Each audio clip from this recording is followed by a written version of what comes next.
Hi guys, this is Weasel for PokerVIP.com. Welcome to part 2 of this series, Hero Folding at the Micros. Last time we looked at ways that we can improve our river call efficiency. We're now going to look at some other common post-flop situations, in particular those which occur on the flop or the turn.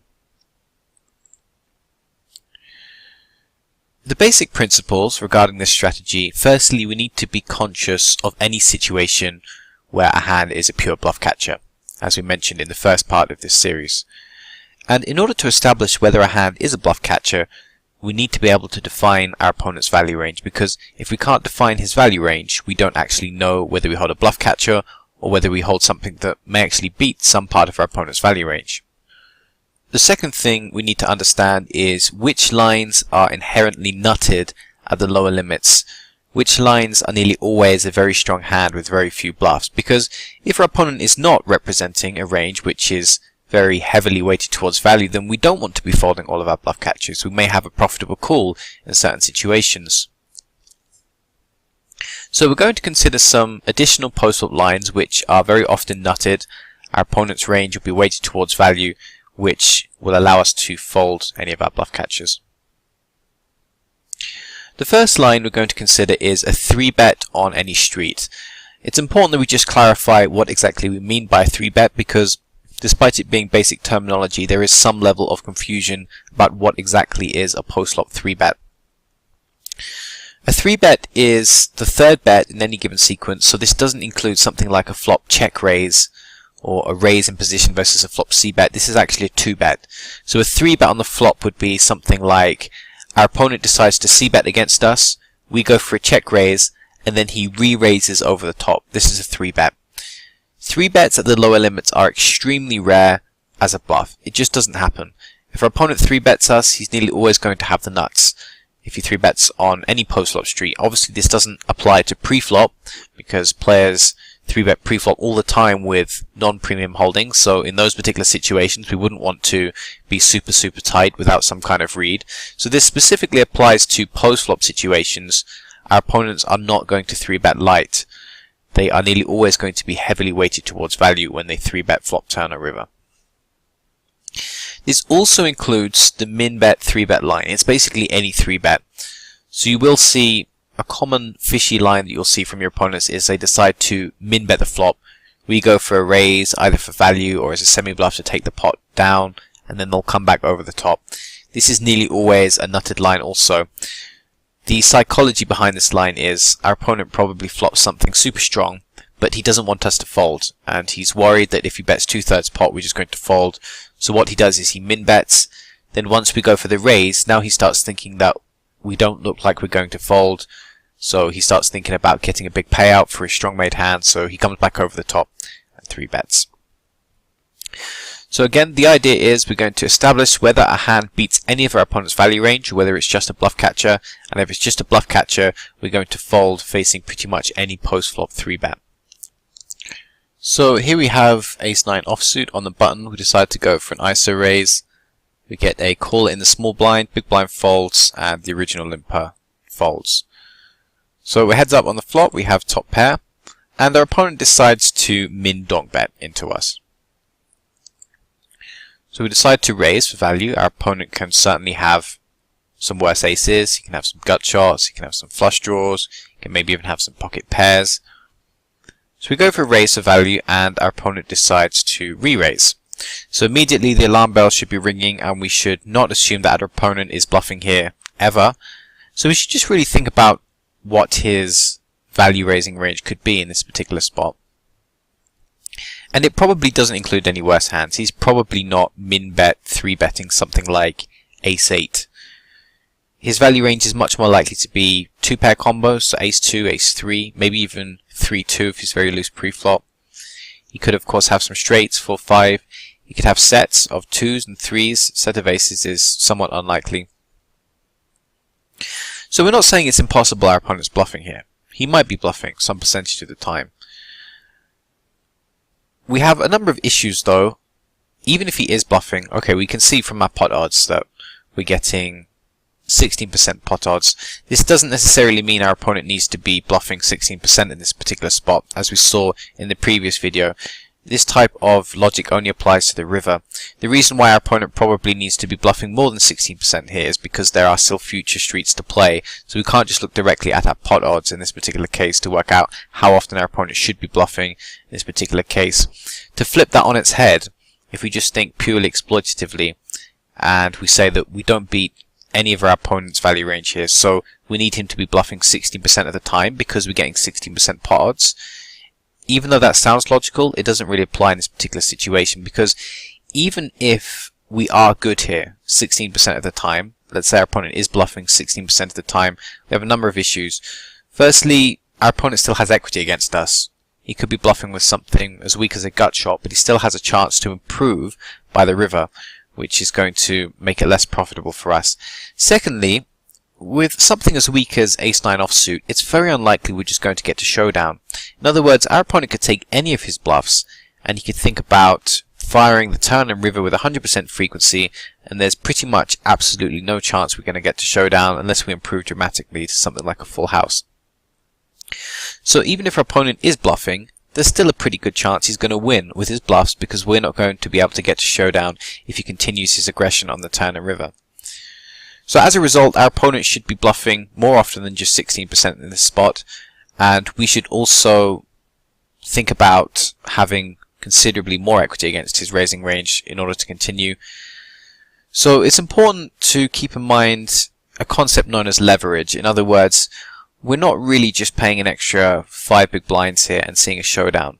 We don't know how much money we're going to have to invest on the turn and river in order to see a showdown. So although our opponent is not using those remaining 35 big blinds from his stack directly, they're going to influence how wide we can actually think about continuing in this spot. We know that there is always going to be the threat that he may fire the rest of his stack on the turn and river. So it's a very different spot to exactly the same bet sizings, but we're closing the action here. In fact, if we were closing the action, we would probably just think about calling in this particular case. Whereas now he has his additional stack depth behind, we have to seriously think about folding. So keep in mind, it's not just a case of how you do against his raising range in a very static situation on the flop. You also have to factor in how will your hand play on the turn and river if your opponent continues to be aggressive. There's a decent chance we're not going to get to showdown against any part of his range, which means we're going to have 0% realization of that equity unless we hit some crazy runner full house. So the best option here is just to go ahead and fold. We're in not a good situation here. So it's not really so much about the great price we're getting, it's more about our opponent's range. How does a hand play on later streets? Here we have a7 of spades, and we decide to call in position in a 3-way pot, which is completely fine. We face a very small bet from this player, so we decide to go for a very thin value raise in this particular case. It's probably slightly better than just calling. We want to protect our hand here. Opponent goes for a 3-bet. Again, if you look at the price we're getting 11% pot odds. In other words, we need to win this hand 11% of the time to call. Which, as we've already discussed, is not the same as being good on the flop 11% of the time, because we still have 2 streets to play and our opponent still has equity against us. But you know, if we can win this pot 11% of the time, then that should be enough. Generally speaking, obviously, it's a bit more complicated than that because it depends how much money goes in on later streets, etc. But it's not really about the pot odds we're getting. If we again think about our opponent's range, let's split his range into value range and bluff range. And hopefully from this sizing you can see why the concept we discussed in part 1, which is we're not necessarily more happy to call against a small bet, applies here, because it's really hard to actually imagine that our opponent is ever bluffing here when he makes it 9 big blinds. It looks like he wants a call. So although we get better pot odds against such a small raise, it's now a lot more likely that our opponent is actually value raising against us. He could easily have 0% bluffs when he used this particular sizing. So what is his value range? Well, I doubt he's raising a worse ace, so his value raising range is going to be better aces, it's going to be flushes, sets, 2-pair type stuff. And again, if we were closing the action here, if our opponent was all in for 9 big blinds and we needed to be good 11% of the time to call, we probably would call here, but again, we have to factor in the future play. It's even a bigger effect when the stacks are deep, because our opponent could literally just overbet turn and overbet jam river every single time, and we would absolutely never get to showdown with this particular hand. So our opponent has the ability, using his stack leverage, to completely deny us the ability to realize any of our equity or ever see a showdown. So that has to be factored into our decision as well. Should be a pretty easy flop fold despite the pot odds we're getting here. 5-4 suited, we open raise from the button, standard so far, and we flop 2 pair, not the greatest texture, we could easily be dominated in this particular case. Having said that, we want to protect our hand because there are plenty of 1-card flush draws that have a ton of equity against us. We can even extract value from worse. We could extract value from stuff like overpair and flush draw, etc. Maybe some straight draws. So it's a good idea to raise here. We don't want the other guy tagging along with some kind of weak flush draw, because even if he just has something like the Queen of Clubs, which he probably will fold if we raise here, it actually has a ton of equity against us, has a very good chance of improving to a better hand by the river. So we go for a raise here. We don't want to make it too large because it is essentially a protection bet here. This guy decides to call our raise, so at this stage I'm putting him on a decent draw, probably something like the Ace of Clubs or King of Clubs. I think if he had something like a set or a straight or a main flush, he would even consider putting in a 3-bet here on the flop. But it's the other guy who decides to 3-bet jam. And just as rough guidelines for stacking off on monotone boards at the lower limits, well, we at the very least need top set or middle set. I think even bottom set can actually end up being a losing stack off at the low limit games. So if we have 7s or 5s, we can probably stack off here any straight, any flush. But I think pocket 4s might be slightly losing, and we certainly do not want to be stacking off with things like 2-pair combos and this kind of texture. Our opponent's range is just going to have way too much equity against us. It will definitely be a losing play to continue at this stage. So it might seem like our hand's quite strong since we flopped 2-pair, but it really isn't. Maybe we even get to see a showdown here. So this guy actually did just flop a flush. In fact, they both flopped a flush. I thought maybe this guy may have re-raised with his King-9 of Clubs. That probably would have been the best play. But you can see this guy is very, very strong. At least if we'd had something like pocket 7s or pocket 5s, we would have still had considerable equity here, because we just have a reasonable chance of making a full house by the river, so we wouldn't be completely drawing dead. But as you can see with something like 5-4, we do still have some outs to make a full house, but we're drawing super thin, and it's going to be a losing call in the long run.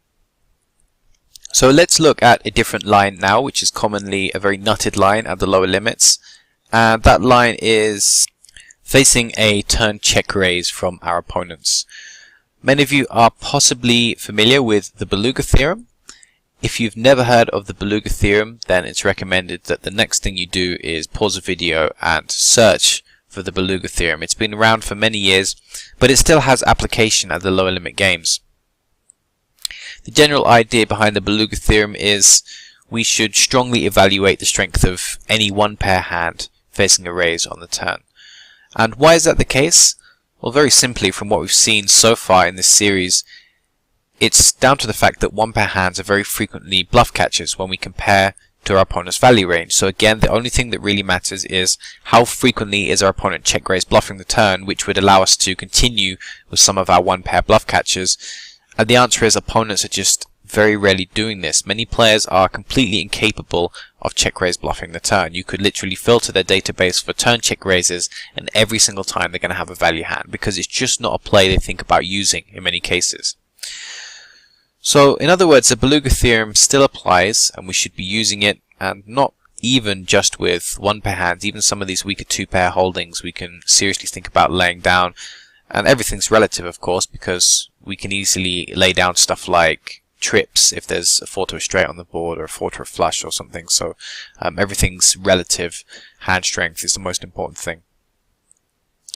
So we need to be prepared to make some pretty big laydowns in the spot. So we're going to consider some examples where we get check raised on the turn. So here we have King Jack offsuit, and we make a pretty standard button open here. We flop a top pair hand, which should be good enough to go immediately for value in a 3-way pot. The turn is an 8, and although our opponent could have some stronger hands in this range, he can also have Queen X hands. He can have things like 10 Jack, Ace Jack, Ace 10, Jack 9. We should continue betting for value. He decides to go for a check raise. One thing to keep in mind when evaluating our play versus a turn check raise is that not all turn check raises are equal. We also want to look at our opponent's sizing. Check raising the turn after the flop is continuation bet is a little bit like 4-betting pre-flop in terms of sizing. In other words, if we bet 9 big blinds, our opponent should probably be re-raising to something like 20 big blinds as a bluff. Whereas on the flop, it's more like 3-betting pre-flop in terms of sizing. We'd make it more like 3x our opponent's bet size. So when our opponent makes it 28 big blinds here, this is generally a very large turn sizing. So obviously, to an extent at least, we can tend towards calling a little bit wider versus the smaller turn check raises. But against a very large turn check raise, it's often going to be even more nutted actually at the low limit games. Like, players just don't really do this as a bluff that much. So again, what's his value range? Is he check raising King 10 offsuit for 3x? Probably not. His range is very often going to be King Queen, pocket 8s, pocket 4s. Maybe if he's quite loose pre-flop, he could have some stuff like King 4, King 8. Either way, it's very likely to be 2-pair plus here. Not that likely to be Kings, Queens, or Ace, King, given the pre-flop action. He probably 3-bets these pre-flop. Either way, we're very likely to be crushed here. And as we mentioned earlier in the video, it's not just a case of looking at our pot odds and seeing that we need to be good 27% of the time. Even if we were good here 27% of the time, that doesn't necessarily mean we have a profitable call, because we have to factor in the fact that we're not just paying the extra 20 big blinds here and then seeing a showdown for free. He might just decide to overbet shove his entire stack every single time in the river, in which case we're not going to get to realize our equity share. So we have to always factor in our opponent's stack leverage and the frequency and the chance that he may fire the river. King 5, we come in for a min raise, and again we have a top pair on a drawy texture, so there's no reason not to bet. Usually when the texture's drawy, it's recommended to 2-barrel and then check back the river, because we don't have 3 streets of value with this hand. So we could think about checking back the turn, but when the texture's this drawy, it's actually very dangerous to check back the turn. We don't want to give a free card in this texture, so it's a good idea to 2-barrel and then check back the river. Our opponent decides to check raise, and his value range is very likely to be 2-pair plus, so we only win if he has a bluff, and he's probably not bluffing that much, so it should be a pretty easy fold. Pocket kings, standard open raise from the button. Our opponent flat calls. We have at least 2 streets of value here, probably 3 streets. Our opponent decides to donk bet though, and we go for raise, which is fine. We could also think about just calling because the texture is pretty dry. Raising should be an okay option though, especially against a weaker player. The 5 of hearts on the turn is obviously not a great card for us. Sometimes players make the mistake of checking back here for pot control because they are conscious of the fact that their opponent has a flush. It's usually not going to be the best option. The problem with checking back is we allow our opponent to free roll so much equity with any of the hearts he has. Even if he doesn't have a heart, if the river comes a heart and he decides to lead, we have to fold our kings. Not to mention we can also just extract more value from Queen X hands, something like pocket 10s with the 10 of hearts. We're missing value if we don't bet here, so we may not be able to extract value on the river if a bad card comes. Our opponent decides to go for a check raise, however, and at this stage it looks like he either has a flush or he has maybe a 6x hand, something like pocket queens, which he slow played. Either way, his value range is going to be at least trips, probably stronger. So we only beat a bluff here again. Even if he is bluffing, he's still going to have 20% equity usually with a flush draw. And there's also the chance he fires a river, and it's going to be very hard to call a river bet with kings, especially if he decides to make it pretty big. So we should be able to have a pretty straightforward fold here on the turn. Queen 10, we min raise the button. We decide to c-bet. We have overs, have a weak backdoor. Could also think about checking. It's not a super strong hand. We definitely want to bet the turn for value. We don't want to make the mistake of checking back here. Our opponent goes for a check raise. Again, he's very likely to have a set, and he won't have a flush often enough or a bluff often enough for us to have a profitable call. Pocket aces. Standard open from the button. 7, 7, 10. Should be a reasonably safe board, although it is of course possible our opponent has outflopped us. No need to slow down on the king here, we just want to keep betting for value. Our opponent can have some king x hands that he floated with, he can have some straight draws, he can have some 10x hands. We definitely want to continue betting here. He goes for the check raise. Now it's much more likely he has something like 7s or pocket 10s. So there's not really any reason to continue here. He's unlikely to be check raising something like a king x in this case. So again, we lose to his value range. We only win if he's bluffing. And he could definitely be bluffing, but probably not frequently enough. Or at least we shouldn't assume he's doing so frequently enough when he's an unknown. Ace king. Not a great flop texture, but we don't want to give free cards here, so we just bet. The turn card is absolutely terrible here. We could think about checking back, but it's definitely okay to underbet here as well. We may get called by some worse pairs still with such a small sizing, but checking back is perfectly reasonable here. He goes for the raise, and again we only beat bluffs. If you think about his flop calling range on a texture like King Jack 10, you should see that even if he is quite a bluff happy guy, it's just really hard for him to have any bluffs, because what's he bluffing with? He has to have at least some kind of pair, given that he called the flop. He's unlikely to have just random undercards. If he had a Queen X or something that gets there, if he had some kind of Ace X, then he very often has a pair to go with it.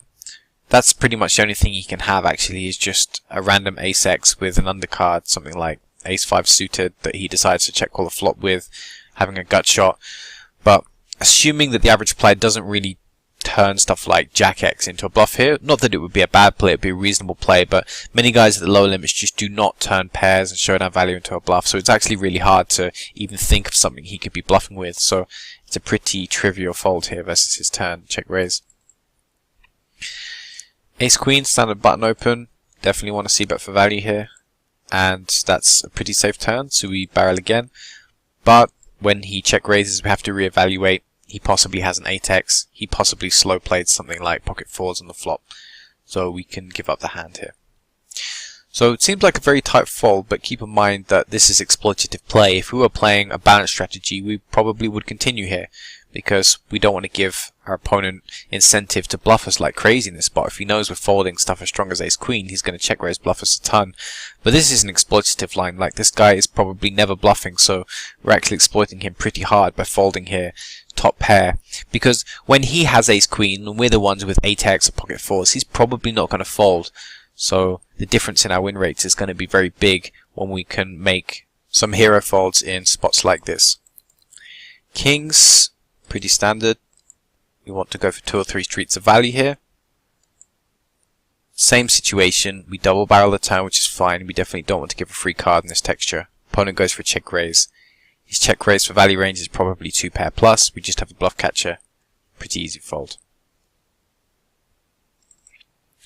Pocket kings, we decide to flat call pre-flop.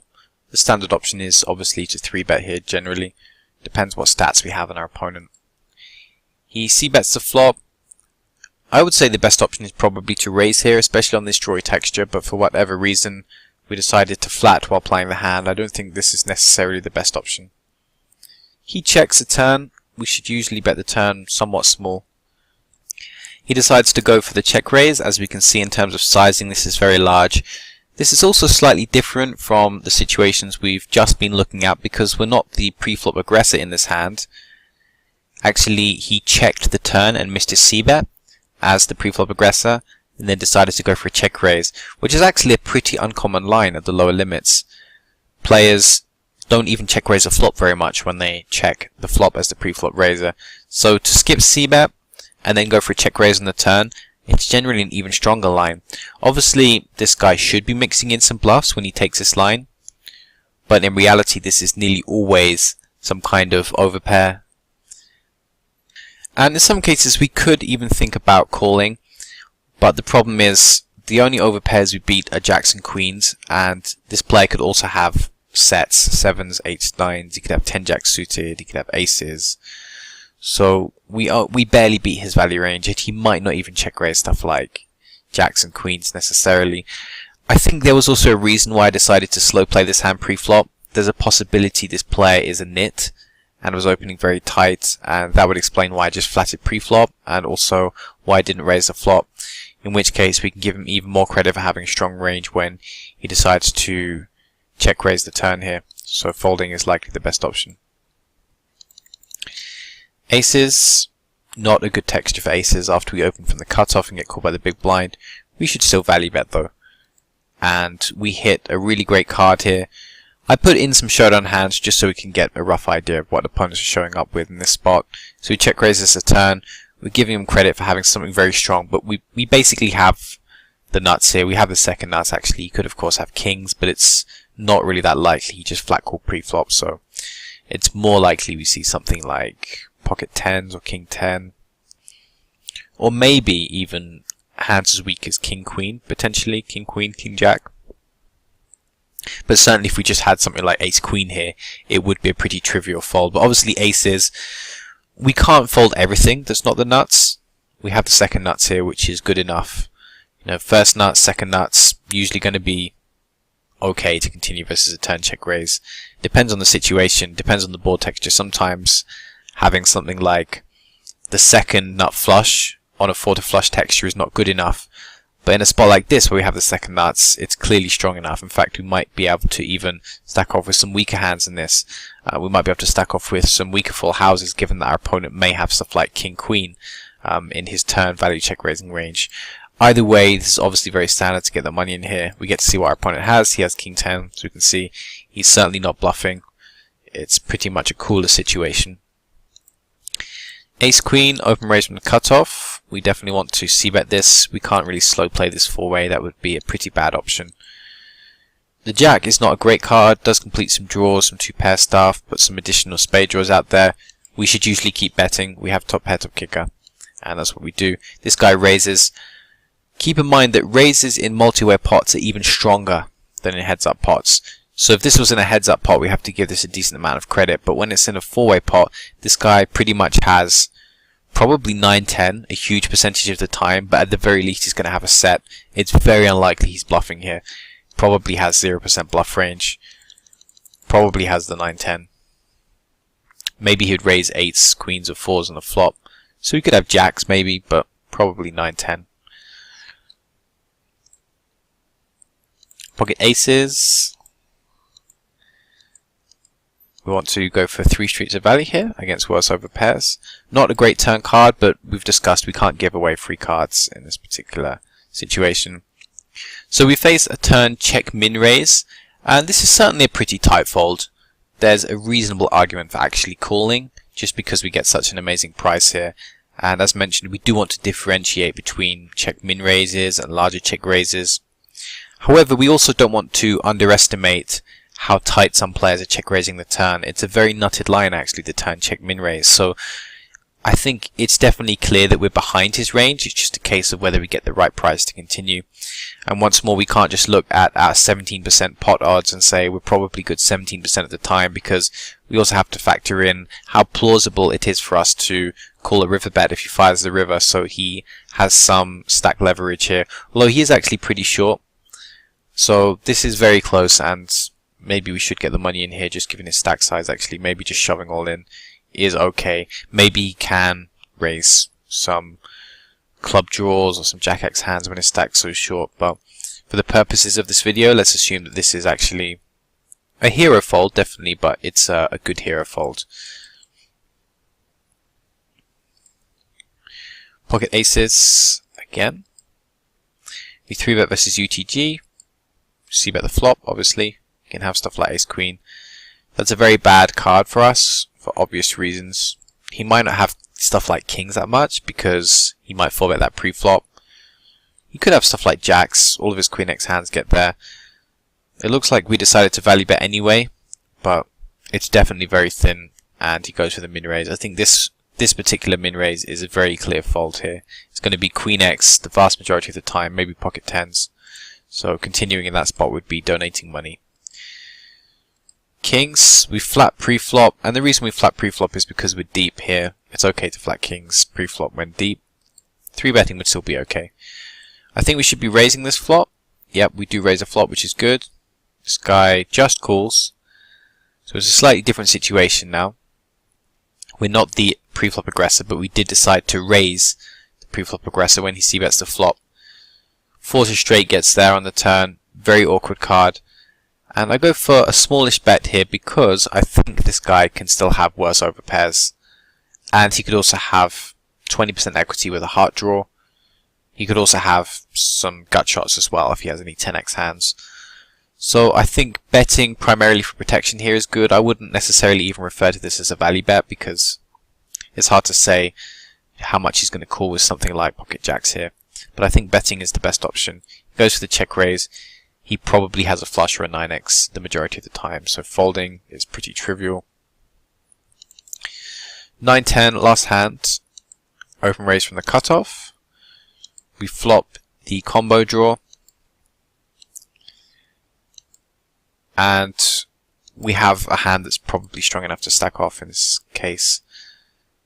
I don't think we should be folding this because we have the flush draw, we have a mate straight. We lose to ace-10 only, and we have redraws against that. I think we have to be continuing here. I elected to just call down. And again, this hand's here so we can see what kind of hands players are showing up with when they go for the turn check raise. You can see he had pocket 7s here, decided to slow play the flop and go for a turn check raise. So let's put everything together that we've discussed in this two-part series. So firstly, we're not saying that no one ever bluffs in these spots. You're going to find some guys who check raise the turn with some crazy bluff that you would never have imagined that is in their range. But that doesn't mean we should change our strategy. We shouldn't now start assuming that everyone's check raise bluffing the turn. People are going to do crazy stuff some percentage of the time, but it's what happens most frequently that counts. And most of the time, they don't check raise the turn that light. It's mainly a pretty strong value range. So just because one guy shows up with 10-3 offsuit, no pair, doesn't mean we should suddenly start calling down turn check raises very wide. It might sound obvious, but people do have a tendency to overvalue the information they receive in certain situations. So there are plenty of players out there who will see their opponent check raise a turn with garbage, then they'll start calling down every single turn check raise after that based on one small piece of information which wasn't that useful.